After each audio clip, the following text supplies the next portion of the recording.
get paid, where does your money go? Direct deposit straight to the bank, and they get an opportunity to use your money for their benefits and leave you with what's left over after you pay your bills and taxes. We love when that happens.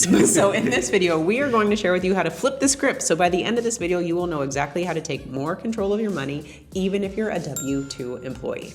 Right, now the key thing to understand is control, and with control comes responsibility. Control. I feel like we need that.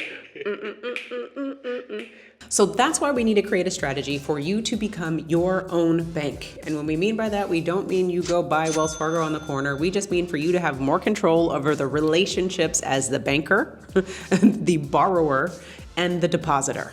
Let's talk about that today. So in order for you to do that, let's leverage a specific financial product called a whole life insurance policy. And we're gonna design it in a way where it allows you to have more liquidity and leverage, and let's have a little bit of legacy while we're at it, right? Because the death benefit capabilities. Now let's fast forward. This only works if you do. The life insurance policy is just a tool for you to do the work. Exactly. So let's consider creating a savings alternative, shall we?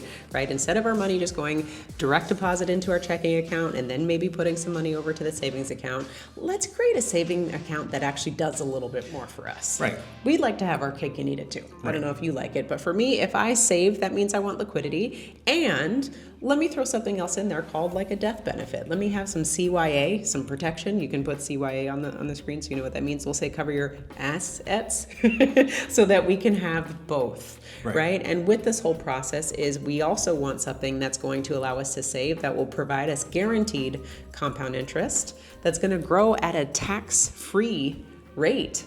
And then also, let's borrow against it when we need it without any permission or red tape or things that we have to jump through. Right. And the second thing is let's make sure this thing provides a bigger benefit than what it costs us to buy it in the first place. Ding, ding, ding. Yeah, so let's get some liquidity. Now, when we talk about liquidity, there's a special way in which you use this liquidity you have access to, and that's for cash flow. That's the only way you can have this thing really start operating and doing the things that you want it to do, because you want to step away and not have to do those things. You want your money to be at work, and you don't necessarily want you to physically be doing it yourself. Yeah, because with a regular bank, right, if we just keep putting money into the regular bank, and then when we need it, we're going to withdraw it, and then it's gone. We never see that money again. And then we have to still replace those funds anyway. So let's talk about how this concept could particularly work for W-2 employees. I know this worked for Darius and I when we were W-2 employees. So what we used to do back in the day is we would contribute to our retirement accounts, but we would only meet the match. Whatever the company was matching out, that's where we stopped contributing income. And what we did was with the rest of the money that we would have liked to contribute into that retirement account, we put that off to the side so that we could start contributing into a whole life insurance policy.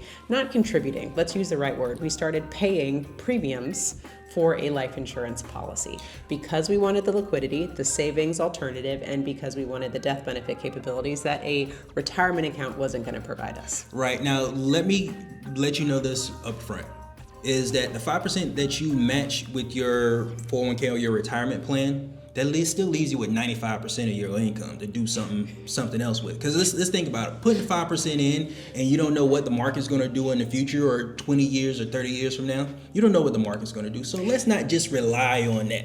And then we wonder when we get to retirement, man, I ain't got no money in retirement because you only contributed 5%. What happened to the 95? Right. And a lot of times, right. That's where your money went. That's where your money went. and then who do you have to blame? You can blame the company, you can blame the market, but it's really your fault. It's really your fault for only having one way in which that you're going to spend the rest of your life financially. So let's add another scenario to it. We went off on a tangent, but you get where we're going there, right? That this is the biggest. It's coming from experience. Now, the biggest mistake we find that W-2 employees like ourselves back in the day made was that we only earned money, we spent the money, and then we saved the money. So with this model, we will never achieve financial freedom because we save at the end, when really we should be paying ourselves first before we spend any of our money. Right. Now, what we want to do is we want to change this a little bit. And the only thing we have to do is we have to put the saving before the spending. So we earn, we save, and then we spend. And saving means paying yourself first. And by paying ourselves first, what we want you to do is take a portion of that saving and put it into a life insurance policy so that you can then borrow from that life insurance policy and buy revenue generating assets. Easy. And let's have a real conversation here, right? So going back to the model that doesn't work is typically when people come to us and say, Darius and Carmen, I want a life insurance policy. Perfect. We look at your income, we go through the numbers, and we go, wait a second, how are you going to pay for this thing? Why? Because what did we do? We earned, we spent, and then we saved. Yeah, So there isn't enough money for you to even cover the assets or for you to CYA because you spent all your money. Yeah, you basically did the maximum contribution to your 401k, and then the other 95% you consume. That's really what happens. So step number 2, instead of borrowing, right? When you think about creating a savings alternative, instead of borrowing from your credit cards or getting loans to fund your lifestyle, let's borrow from the savings alternative. Let's borrow from the life insurance company so that we can use that to finance our lifestyle for the things that we might need. We have used our life insurance policies. We have multiple life insurance policies, and we've used them to finance everything from a cell phone to homes and everything in between, right? We haven't needed to use traditional bank financing in over a decade because we leverage our whole life insurance policies to finance our lifestyle, and we pay the money back to the life insurance company so that we can reuse the money over and over again.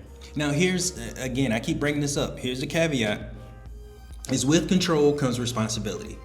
Now, when you borrow money or when you use your credit card, the bank tells you exactly when to pay that money back and how much you need to pay the minimum payment. Yes. When you borrow from the insurance company, they're not going to tell you that. Because what happened is you've leveraged your life insurance policy to get a loan from the insurance company. So the collateral they already have. They're collateralizing something that they control, which is the life insurance policy. Now, you don't have to pay that back because it's upon your death that loan gets paid back. So what they give you is a lifetime loan. The responsibility you have is to pay that money back exactly the same way you would if you were to borrow from any other financial institution, so that you can have access to those funds to reuse it over and over and over again. That's the responsibility that you have. And the reason why it works so good for the banks is because they use the same dollar over and over and over again. But if you are calibrated to consume, this isn't the best thing for you to do. No, absolutely. So here's how this system or this strategy can actually work in your favor as a W-2 employee. Opportunity number 1, you can take your income and purchase a whole life insurance policy that will give you liquidity and the opportunity to create a legacy. Right. The second way you can use this is for a debt payoff strategy. When we talk about debt payoff, Carmen and I, we had some questionable credit card spending. And what that meant is that we were paying with credit cards, since there's no collateral, you have a higher interest rate that you pay. So what we were able to do is use our life insurance policy to buy our debt from the insurance company, and we continue paying the minimum payment back to our system. What that allowed us to do was leverage a smaller interest rate to buy debt from a larger interest rate, and we're able to keep the difference in our system. Another reason, scenario number 3, could be to finance major purchases. For example, we had a washing machine go out in our house. So what did? We leveraged a loan. We got a loan from the life insurance company to pay for the washing machine, and we paid it back on our own terms when it made sense for us. We didn't have to go necessarily into debt and swipe our credit card. We leveraged our system, pay for the washer, and we paid the money plus the interest owed on that loan back to our whole banking system. Right. So when it comes to banking, banks give us an amazing blueprint on how to use money. It's not that debt is bad. It's the debt that is owed to somebody else is bad, and especially when you have to pay a higher interest rate. But what life insurance gives you is the liquidity to create your own terms when borrowing money or even lending money to someone else. The contract that you create when you lend money to somebody else is the same way banks can dictate when that money should be paid back. You dictate the interest rates. It gives you a level of opportunity that you can create for yourself, just like the banks. Now, the thing that I really want to harp on right now is because I recognize we've said 401k here and there, and the thing that I want to make sure that you don't get this from this video is we're not saying this replaces a 401k. This is not a retirement account. We are simply talking about a savings alternative, right? So the other 95% of your income, you can maybe be a little bit more productive with it than just consuming. So I just want to put that caveat in there. Now moving forward, who should use this strategy? Who is this for? It's for somebody that has a steady paycheck. and want to grow wealth strategically. This is also for someone who is tired of the banking functions and want to have more control of the banking functions for themselves. Right. If there's people who want to be debt free but still continue to build wealth. And also, this could be used for someone who wants to access money as opposed to be going through the process of credit checks and all that jazz. So if you say yes to any of those things that we shared, then this strategy could be for you. And don't let anybody tell you that this is just for business owners and wealthy people. This concept is for anybody open to thinking outside of the box. Absolutely. Now, if you want more information on how this system shakes out, we have many more videos on our YouTube channel, so you can check out our next video where we break the system down even further. Remember to own your own lifestyle. Or someone else will.